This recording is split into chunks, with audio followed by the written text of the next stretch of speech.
शुक्लाम्बरधरम् विष्णुम् शशिवर्णम् चतुर्भुजम् प्रसन्नवदनम् ध्यायेत् सर्वविघ्नोपशान्तये व्यासम् वसिष्ठनप्तारम् शक्तेः पौत्रमकल्मषम् पराशरात्मजम् वन्दे शुकतातम् तपोनिधिम् व्यासाय विष्णुरूपाय व्यासरूपाय विष्णवे नमो वै ब्रह्मनिधये वासिष्ठाय नमो नमः अविकाराय शुद्धाय नित्याय परमात्मने सदैकरूपरूपाय विष्णवे सर्वजिष्णवे यस्य स्मरणमात्रेण जन्म संसारबन्धनात् विमुच्यते नमस्तस्मै विष्णवे प्रभविष्णवे ॐ नमो विष्णवे प्रभविष्णवे श्रीवैशम्पायन उवाच श्रुत्वा धर्मानशेषेण पावनानि च सर्वशः युधिष्ठिरः शान्तनवम् पुनरेवाभ्यभाषत युधिष्ठिर उवाच किमेकम् दैवतम् लोके किम् वाप्येकम् परायणम् स्तुवन्तः कङ्कमर्चन्तः प्राप्नुयुर्मानवा शुभम् को धर्मः सर्वधर्माणाम् भवतः परमो मतः किम् जपन्मुच्यते जन्तुर्जन्म संसारबन्धनात् श्रीभीष्म उवाच जगत्प्रभुम् देवदेवमनन्तम् पुरुषोत्तमम् स्तुवन्नाम सहस्रेण पुरुषस्तततोत्थितः तमेव चार्चयन् नित्यम् भक्त्या पुरुषमव्ययम् ध्यायम् स्तुवन् नमस्यम् च यजमानस्तमेव च अनादिनिधनम् विष्णुम् सर्वलोकमहेश्वरम् लोकाध्यक्षम् स्तुवन् नित्यम् सर्वदुःखातिगो भवेत् ब्रह्मण्यम् सर्वधर्मज्ञम् लोकानाम् कीर्तिवर्धनम् लोकनाथम् महद्भूतम् सर्वभूतभवोद्भवम् एष मे सर्वधर्माणाम् धर्मोऽधिकतमो मतः यद्भक्त्या पुण्डरीकाक्षम् स्तवैरच्चेन्नरः सदा परमम् यो महत्तेजः परमम् यो महत्तपः परमम् यो महद्ब्रह्म परमम् यः परायणम् पवित्राणाम् पवित्रम् यो मङ्गलानाम् च मङ्गलम् दैवतम् देवतानाम् च भूतानाम् यो व्ययक्रिया यतः सर्वाणि भूतानि भवन्त्यादियुगागमे यस्मिंश्च प्रलयम् यान्ति पुनरेव युगक्षये तस्य लोकप्रधानस्य जगन्नाथस्य भूपते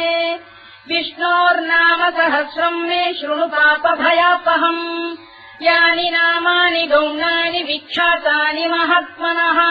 ऋषिभिः परिगीतानि तानि वक्ष्यामि भूतये ऋषिर्नाम्नाम् सहस्रस्य वेदव्यासो महामुनिः छन्दोऽनुष्टुप् तथा देवो भगवान् देवकीसुतः अमृताम् शुद्भवो बीजम् शक्तिर्देवकीनन्दनः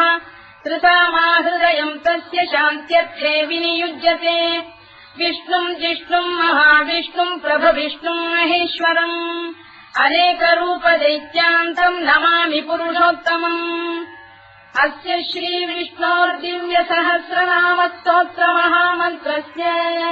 श्रीवेदव्यासो भगवान् ऋषिः अनुष्टुप्छन्दः श्रीमहाविष्णुः परमात्मा श्रीमन्नारायणो देवता अमृतांशोद्भवो भानुरिति बीजम् देवकीनन्दन श्रेष्ठेति शक्तिः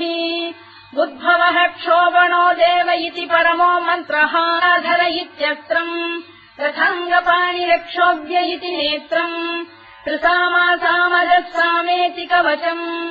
आनन्दम् परब्रह्मेति योनिः ऋतुः सुदर्शनकाल इति दिग्बन्धः श्रीविश्वरूप इति ध्यानम् श्रीमहाविष्णुप्रीत्यर्थे सहस्रनाम जपे विनियोगः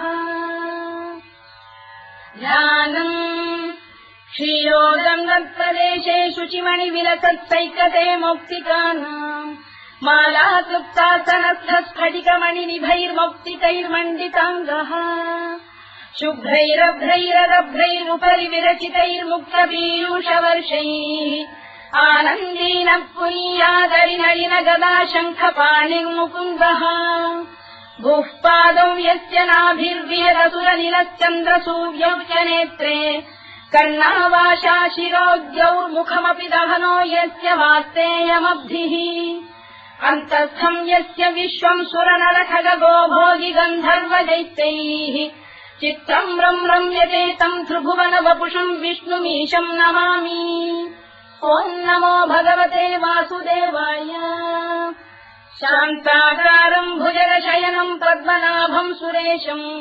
विश्वाधारम् गगनसदृशम् मेघवर्णम् शुभाङ्गम् लक्ष्मीकान्तम् कमलनयनम् योगिधृध्यानगम्यम् वन्दे विष्णुम् भवभयहरम् सर्वलोकैकनाथम् मेघश्यामम् पीतकौशेयवासम् श्रीवत्साङ्कम् कौस्तुभोद्भासिताङ्गम् पुण्योपेतम् पुण्डरीकायताक्षम् विष्णुम् वन्दे सर्वलोकैकनाथम् नमः समस्तभूतानामादिभूताय भूभृते अनेकरूपरूपाय विष्णवे प्रभविष्णवे सशङ्खचक्रम् सकिरीटकुण्डलम् सपीतवस्त्रम् सरसीरुहेक्षणम् सहारवक्षस्थलशोभिकौस्तुभम् नमामि विष्णुम् शिरसा चतुर्भुजम् छायायाम् पारिजातस्य हेमसिंहासनोपरि आसीनमम्बुदश्याममायताक्षमलङ्कृतम् चन्द्राननम् चतुर्बाहुम् श्रीवत्साङ्कितवक्षसम् रुक्मिणी सत्यभामाभ्याम् सहितम् कृष्णमाश्रये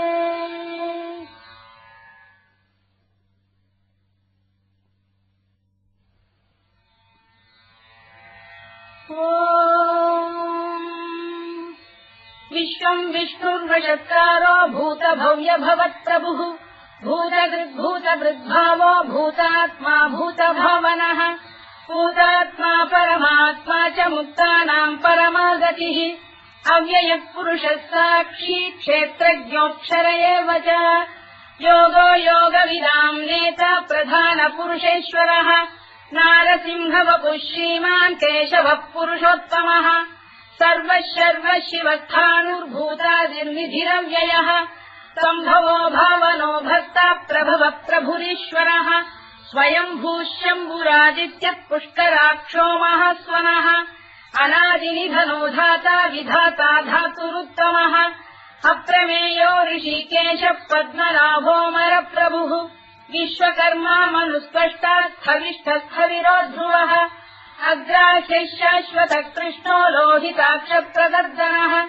प्रभूतस्त्रिककुब्धाम पवित्रम् मङ्गलम् परम् ईशानप्राणदप्राणो ज्येष्ठः श्रेष्ठः प्रजापतिः हिरण्यगर्भो भूगर्भो माधवो मधुसूदनः ईश्वरो विक्रमी धन्वी मेधावी विक्रमक्रमः अनुत्तमो दुराधर्षः कृतज्ञः कृतिरात्मवान् सुरेशः शरणम् शर्म विश्वरेता प्रजाभवः अधः संवत्सरो व्यालप्रत्ययः सर्वदर्शनः अजः सर्वेश्वरः सिद्धः सिद्धिः सर्वादिरच्युतः वृषाकपिरमेयात्मा सर्वयोगविनिसृतः वसुर्वसुमनः सत्यः समात्मा संविदः समः अमोघः पुण्डरीकाक्षो वृषकर्मा वृषाकृतिः रुद्रो बहुशिरा बभ्रुर्विश्वयोनिः शुचिश्रवाः अमृतः शाश्वतस्थाणुर्वरारोहो महातपाः सर्वगः सर्वविद्वानुर्विश्वरवित्कविः लोकाध्यक्षः सुराध्यक्षो धर्माध्यक्षः कृताकृतः चतुरात्मा चतुर्व्यूहश्चतुर्दंष्टश्चतुर्भुजः भ्राजिष्णुर्भोजनम् भोक्ता सहिष्णुर्जगदादिजः अनघो विजयो जेता विश्वयोनिः पुनर्वसुः उपेन्द्रो वामनः प्रांशुरमोघः शुचिरूर्जितः अतीन्द्रः सङ्ग्रहः सर्गो धृतात्मा नियमो यमः वेद्यो वैद्यः सदा योगी वीरः माधवो मधुः अतीन्द्रियो महामायो महोत्साहो महाबलः महाबुद्धिर्महावीर्यो महाशक्तिर्महाद्युतिः अनिर्देश्य वपुः श्रीमान् अमेयात्मा महाधृधृत् महेश्वासो महीभक्तः श्रीनिवासः सताङ्गतिः अनिरुद्धः सुरानन्दो गोविन्दो गोविदाम्पतिः मरीचिर्दमनो हंसः सुपर्णो भुजगोत्तमः हिरण्यनाभः सुतपाः पद्मनाभः प्रजापतिः अमृत्युः सर्वदृक्सिंहः सन्धाता सन्धिमान् स्थिरः अजो दुर्मर्षणः शास्ता विश्रुतात्मा सुरारिः गुरुर्गुरुतमो धाम सत्यः सत्यपराक्रमः निमिषो निमिषस्रग्वी वाचस्पतिरुदारधीः अग्रणी ग्रामणी श्रीमान् न्यायो नेता समीरणः सहस्रमूर्धा विश्वात्मा सहस्राक्षः सहस्रपात् आवर्तनो निवृत्तात्मा संवृतः सम्प्रमर्दनः अधः संवक्तको गन्धिरनिरोधरणीधरः सुप्रसादप्रसन्नात्मा विश्वधृत् विश्वभुग्विभुः सत्कर्ता सत्कृतः साधुर्जह्नुर्नारायणो नरः असङ्ख्येयोऽप्रमेयात्मा विशिष्टः शिष्टकृच्छुचिः सिद्धार्थः सिद्धसङ्कल्पः सिद्धिदः सिद्धिसाधनः वृषाही वृषभो विष्णुर्वृषपर्वा वृषोदरः वर्धनो वर्धमानश्च विविक्तः श्रुतिसागरः सुभुजो दुर्धरो वाग्मी महेन्द्रो वसुदो वसुः नैकरूपो बृहद्रूपः शिपिविष्टप्रकाशनः ओजस्तेजोद्युतिधरः प्रकाशात्मा प्रतापनः वृद्धस्पष्टाक्षरो मन्त्रश्चन्द्रांशुर्भास्करद्युतिः अमृतांशुद्भवो भानुः शशबिन्दुः सुरेश्वरः औषधम् जगतः सेतुः सत्यधर्मपराक्रमः भूतभव्यभवन्नाथः पवनः पावनो नलः कामः कामकृत्कान्तः कामः कामप्रदप्रभुः युगादिकृद्युगावर्तो नैकमायो महाशनः अदृश्यो व्यक्तरूपश्च सहस्रजिदनन्तजित् इष्टो विशिष्टः शिष्टेष्टः शिखण्डी नभुषो वृषः क्रोधः क्रोधकृत्कर्ता विश्वबाहुर्महीधरः अच्युतप्रतिथः प्राणदो वासवानुजः अपाम् निधिरधिष्ठानमप्रमत्तप्रतिष्ठितः स्कन्दः स्कन्दधरो धुर्यो वरदो वायुवाहनः वासुदेवो बृहद्भानुरादिदेवः पुरन्दरः अशोकस्तारणस्तारः शूरः शौरिर्जनेश्वरः अनुकूलश्च तावर्तः पद्मी पद्मनिभेक्षणः पद्मनाभोरविन्दाक्षः पद्मगर्भः शरीरभृत् महर्भिर्वृद्धो वृद्धात्मा महाक्षो गरुडध्वजः अतुलः शरभो भीमः समयज्ञो हविर्हरिः सर्वलक्षणलक्षण्यो लक्ष्मीवान् समितिञ्जयः विक्षरो रोहितो मार्गो हेतुर्दामोदरः सहः महीधरो महाभागो वेगवानमिदाशनः उद्भवः क्षोभणो देवः श्रीगर्भः परमेश्वरः करणम् कारणम् कर्ता विकर्ता गहनो गुहः व्यवसायो व्यवस्थानः संस्थानस्थानदो ध्रुवः परधिः परमस्पष्टः तुष्टः पुष्टः शुभेक्षणः रामो विरामो विरतो मार्गो नेयोनयोनयः वीरः शक्तिमताम् श्रेष्ठो धर्मो धर्मविदुत्तमः वैकुण्ठः पुरुषः प्राणः प्राणदः प्रणवपृतुः हिरण्यगर्भः शत्रुघ्नो व्याप्तो वायुरधोक्षजः ऋतुः सुदर्शनः कालः परमेष्ठी परिग्रहः उग्रः संवत्सरो दक्षो विश्रामो विश्वदक्षिणः विस्तारस्थावरस्थाणुप्रमाणम् बीजमव्ययम् अर्थोऽनर्थो महाकोशो महाभोगो महाधनः अनिर्विण्णस्थविष्ठो भूर्धर्मयूपो महामखः नक्षत्रनेमिर्नक्षत्री क्षमः क्षामः समीहनः यज्ञयुज्यो महेज्यश्च क्रतुः सत्रम् सदाम् गतिः सर्वदर्शी विमुक्तात्मा सर्वज्ञोद्यानमुत्तमम् सुव्रतः सुमुखः सूक्ष्मः सुघोषः सुखरः सुहृत् मनोहरोजितक्रोधो वीरबाहुर्विदारणः स्वापनः स्ववशो व्यापी नैतात्मा नैककर्मकृत् वत्सरो वत्सलो वत्सी रत्नगर्भोधनेश्वरः धर्मकृद्धर्मकृद्धर्मी सदसक्षरमक्षरम् अविज्ञाता सहस्रांशुर्विधाता कृतलक्षणः गभस्तिरेविस्तप्तस्तः सिंहो भूतमहेश्वरः आदिदेवो महादेवो देवेशो देवभृद्गुरुः उत्तरो गोपतिर्गोप्ता ज्ञानः सोमपो मृतपः सोमः पुरुजिः पुरुषोत्तमः विनयो जयः सत्यसन्धो दाशार्हः सात्वताम् पतिः जीवो विनयिता साक्षी मुकुन्दोमितविक्रमः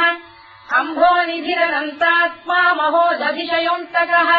अजो महार्घ स्वाभाव्यो जिता मित्र प्रमोदनः आनन्दो नन्दनो नन्दः सत्यधर्मा त्रिविक्रमः महर्षि कपिलाचार्य कृतज्ञो मेदिनीपतिः त्रिदशाध्यक्षो महाशृङ्गकृतान्तकृत् महावराहो गोविन्दः सुषेण कनकाङ्गनी गुह्यो गभीरो गहनो गुप्तश्चक्रगदाधरः मेधास्वाङ्गोजितकृष्णो दृढः सङ्कर्षणोच्युतः वरुणो वारुणो वृक्षपुष्कराक्षो महामनाः भगवान् बलहानन्दी वनमाली हलायुधः आदित्यो ज्योतिरादित्यः सहिष्णुर्गतिसत्तमः सुधन्वाखण्ड परशुद्धारुणोद्रविनप्रदः दिवस्कृत् सर्वदृत्यासो वाचस्पतिरयो निजः कृतामासामगस्साम निर्वाणम् भेषजम् भिषज सन्न्यासवृक्षमशान्तो निष्ठा शान्तिः परायणम् शुभाङ्गः शान्तिदश्रेष्टा कुमुदः कुवलेशयः गोहितो गोपदैर्गोप्ता वृषभाक्षो वृषप्रियः अनिवर्ती निवृत्तात्मा संक्षेप्ताक्षेमकृत् शिवः श्रीवत्सवक्षः श्रीवासः श्रीपतिः श्रीमताम्बरः श्रीधः श्रीधः श्रीनिवासः श्रीनिधिः श्रीविभावनः श्रीधर श्रीकर श्रेयः श्रीमान् लोकत्रयाश्रयः स्वक्षस्वङ्गः शतानन्दो नन्दिर्ज्योतिर्गणेश्वरः विदितात्मा विधेयात्मा तत्कीर्तिच्छिन्न संशयः उदीर्णः सर्वतश्चक्षुरनीशः शाश्वतस्थिरः भूषयो भूषणो भूतिर्विशोकः शोकनाशनः अर्चिष्मानर्चितः कुम्भो विशुद्धात्मा विशोधनः अनिरुद्धो प्रतिरथ प्रद्युम्नोमितविक्रमः कालनेमिनिहावीरः शौरिः शूरजनेश्वरः त्रिलोकात्मा त्रिलोकेशः केशवः केशिहा हरिः कामदेवः कामपालः कामी कान्तकृतागमः अनिर्देश्य वपुर्विष्णुर्वीरोऽनन्तो धनञ्जयः ब्रह्मण्यो ब्रह्मकृद्ब्रह्मा ब्रह्म ब्रह्मनिवर्धनः ब्रह्मविद्ब्राह्मणो ब्रह्मी ब्रह्मज्ञो ब्राह्मणप्रियः महाक्रमो महाकर्मा महातेजा महोरगः महाक्रतुर्महायज्वा महायज्ञो महाहविः स्तव्यस्तव प्रियस्तोत्रम् स्तुतिस्तोतारणप्रियः पूर्णः पूरयिता पुण्यः पुण्यकीर्तिरनामयः मनोजवस्तीर्थकरो वसुरेता वसुप्रदः वसुप्रदो वासुदेवो वसुर्वसुमनाहविः सद्गतिः सत्कृतिः सत्ता सद्भूतिः सत्परायणः शूरसेनो यदुश्रेष्ठः सन्निवासः सुयामुनः भूतावासो वासुदेवः सर्वासु निलयो नलः दत्तः दत्पदो दृप्तो दुर्धरोऽथापराजितः विश्वमूर्तिर्महामूर्तिर्दीप्तमूर्तिरमूर्तिमान् अनेकमूर्तिरव्यक्तः शतमूर्तिः शताननः एकोनैकः सवक्तः किम् यत्तत्पदमनुत्तमम् लोकबन्धुर्लोकनाथो माधवो भक्तवत्सलः सुवर्णवर्णो हेमाङ्गो वराङ्गश्चन्दनाङ्गदी वीरः विषमः शून्यो घृता क्षीरजरश्चरः अमानी मानदो मान्यो लोकस्वामी त्रिलोकधृत् सुमेधा मेधजो धन्यः सत्यमेधाधराधरः तेजो वृषोऽद्युतिधरः सर्वशस्त्रभृताम्बरः प्रग्रहो निग्रहो व्यग्रो नैकशृङ्गो गदाग्रजः चतुर्मूर्तिश्चतुर्बाहुश्चतुर्व्यूहश्चतुर्गतिः चतुरात्मा चतुर्भावश्चतुर्वेदविदेकपात् समावर्तो निवृत्तात्मा दुर्जयो दुरतिक्रमः दुर्लभो दुर्गमो दुर्गो दुरावासो दुरारिः शुभाङ्गो लोकतारङ्गः सुतन्तु वर्धनः इन्द्रकर्मा महाकर्मा कृतकर्मा कृतागमः उद्भवः सुन्दरः सुन्दो रक्तनाभः सुलोचनः अर्थो वाजसनः शृङ्गी जयन्तः सर्वविद्ययी सुवर्णबिन्दुरक्षोभ्यः सर्ववागीश्वरेश्वरः महाह्रदो महागर्तो महाभूतो महानिधिः कुमुदकुन्दरकुन्दः पर्जन्यः पावनो निलः अमृताशोऽमृतवपुः सर्वज्ञः सर्वतोमुखः सुलभः सुव्रतः सिद्धः शत्रुजिच्छत्रुतापनः व्यग्रोधोदुम्बरोश्चक्षाणूरान्ध्रैषूदनः सहस्रार्चिः सप्तजिह्वः सप्तैधाः सप्तवाहनः अमूर्तिरनघोचिन्त्यो भयगृद्भयनाशनः अणुबृहत्कृशस्थूलो गुणधृन्निर्गुणो महान् अधृतस्वधृतस्वास्य प्राग्वंशो वंशवर्धनः भारभृत्कथितो योगी योगीशः सर्वकामदः आश्रमश्रवणः क्षामः सुपर्णो वायुवाहनः धनुर्धरो धनुर्वेदो दण्डो दमयिता दमः अपराजितः सर्वसहो नियन्ता नियमो यमः सत्त्ववान् सात्विकः सत्यः सत्यधर्मपरायणः अभिप्रायप्रियार्होः प्रियकृत्प्रीतिवर्धनः विधायतगतिर्ज्योतिः सुरुचित्कुतभुक्विभुः रविर्विरोचनः सूर्यः कवितारविलोचनः अनन्तो हुतबुद्भोक्ता सुखदो नैकजोऽग्रजः अनिर्विण्णः सदामर्षी लोकाधिष्ठानमद्भुतः सनातनतमः कपिलः कपिरव्ययः स्वस्तिदः स्वस्तिकृत् स्वस्ति स्वस्तिभुक् स्वस्ति दक्षिणः अरौद्रः कुण्डली चक्री विक्रम्यूर्जितशासनः शब्दातिकः शब्दसः शिशिरः शर्वरीकरः अक्रूरप्रेषलो दक्षो दक्षिणः क्षमिणाम्बरः विद्वत्तमो वीतभयः पुण्यश्रवणकीर्तनः उत्तारणो दुष्कृतिः पुण्यो दुःस्वप्ननाशनः वीरः रक्षणः सन्तो जीवनः पर्यवस्थितः अनन्तरूपोऽनन्तश्रीर्जितमन्युर्भयापहः चतुरश्रो गभीरात्मा विदिशो व्यादिशो दिशः अनाधिर्भूर्भुवो लक्ष्मी सुवीरो रुचिराङ्गदः जननो जनजन्मादिर्भीमो भीमपराक्रमः आधारनिलयो धाता पुष्पहासप्रजागरः ऊर्ध्वरः सत्त्वथाचार प्राणः प्रणवप्रणः प्रमाणम् प्राणनिलय प्राणभृत्प्राणजीवनः तत्त्वम् तत्त्वविदेकात्मा जन्ममृत्युजरातिगः भूर्भुवः स्वस्तरुस्तारः सविता प्रपितामहः यज्ञो यज्ञपतिर्यज्वा यज्ञाङ्गो यज्ञवाहनः यज्ञभृद्यज्ञकृद्यज्ञी यज्ञभुक्यज्ञसाधनः यज्ञान्तकृद्यज्ञगुह्यमन्नमन्नाद एव च आत्मयोनिः स्वयम् जातो वैखानः सामगायनः देवकीनन्दनः स्रष्टा क्षितीशः पापनाशनः शङ्खबृन्नन्दकी चक्रीशाङ्गधन्वा गदाधरः तथाङ्गपाणिरक्षोभ्यः सर्वप्रहरणायुधः सर्वप्रहरणायुध ओम् नम इति परमाली गरीशाङ्गी शङ्खी चक्री च नन्दकी श्रीमान्नारायणो विष्णुर्वासुदेवोऽभिरक्षतु वनमाली गरीशाङ्गी शङ्खी चक्री च नन्दकी श्रीमान्नारायणो विष्णुर्वासुदेवोऽभिरक्षतु वनमाली गरीशाङ्गी शङ्खी चक्री च नन्दकी श्रीमान्नारायणो विष्णुर्वासुदेवोऽभिरक्षतु इतीदम् कीर्तनीयस्य केशवस्य महात्मनः नाम्नाम् सहस्रम् दिव्यानामशेषेण प्रकीर्तितम् य इदम् शृणुयाम् नित्यम् यश्चापि परिकीर्तयेत् नाशुभम् प्राप्नुयात् किञ्चित् सोमुत्रेह च मानवः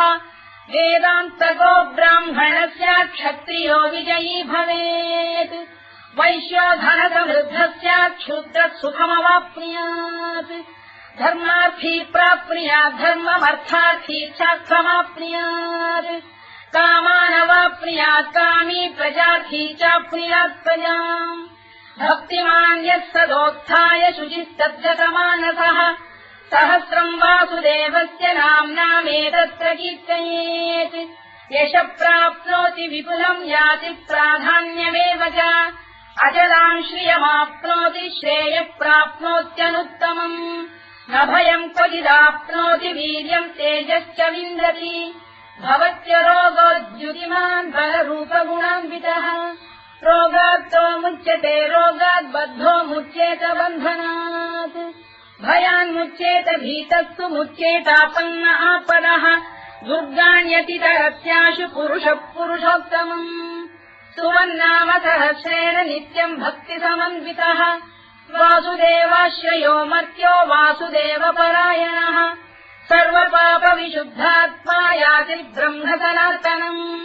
न वासुदेव भक्तानामशुभम् विद्यते क्वचित् जन्म मृत्युजरा व्याधि भयम् नैवोपजायते इमम् स्तवमधीयानः श्रद्धा भक्ति समन्वितः युज्येतात्मसुखक्षान्ति श्रीधृति स्मृतिकीर्तिभिः न क्रोधो न च मात्सर्यम् न लोभो न शुभामतिः भवन्ति कृतपुण्यानाम् भक्तानाम् पुरुषोत्तमे द्यौस्तचन्द्रास्तनक्षत्राखम् दिशो भूर्महो दधिः वासुदेवस्य वीर्येण विधृतानि महात्मनः ससुरासुरगन्धर्वम् स यक्षोरगराक्षसम् जगत्वशे वत्ततेदम् कृष्णस्य सचराचरम्